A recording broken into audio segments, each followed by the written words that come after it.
من يظلم الناس بلا حق أو كما قال رسول الله صلى الله عليه وسلم আল্লাহ পাকের দরবারে শুকরিয়া আদায় করি যে মহান আল্লাহ তাবারক ওয়া তাআলা আমাদেরকে অন্যান্য জুমার নামাজের মতো বা জুমার নামাজের দিনের মতো আজকে আল্লাহ তাবারক ওয়া তাআলা আমাদেরকে সাপ্তাহিক জুমার নামাজের শরীক হওয়ার তৌফিক দান করেছেন। আমরা আল্লাহ পাকের দরবারে শুকরিয়া আদায় করছি, শুকরিয়া করছি আলহামদুলিল্লাহ।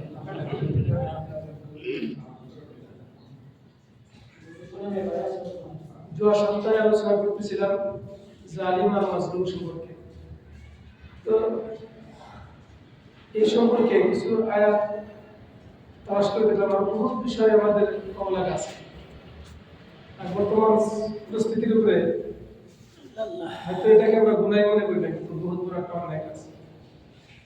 তো আলহামদুলিল্লাহ, যদি জালিম কারে কারে মাজলুম কারে কারে এই বিষয়টি আজকে আমরা শেষ করব।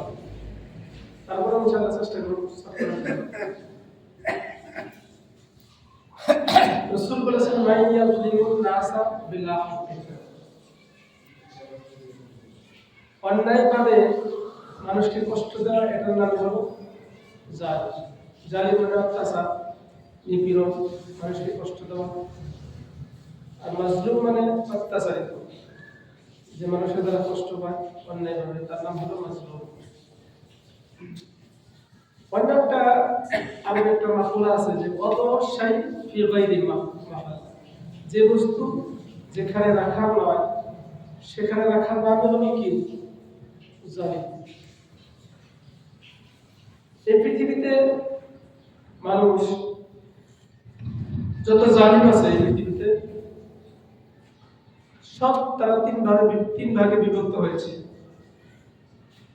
যত প্রকার জুলুম করা হয় মানুষের সঙ্গে, প্রত্যেকটা জুলুম তিন ভাগে বিভক্ত হয়েছে। একটা হলো আল্লাহর সঙ্গে জালিমকারী জুলুম, আর একটা হলো নিজের সঙ্গে জালিমকারী জুলুম, আর তিন নম্বর হচ্ছে বান্দা এবং মখলুকের উপর জুলুমকারী জালিম।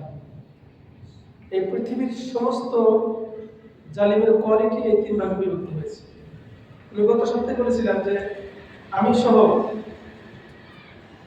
পৃথিবী হয়তো এমন কোনো মানুষ নাই যে জালিমের কাতারে আমরা করি।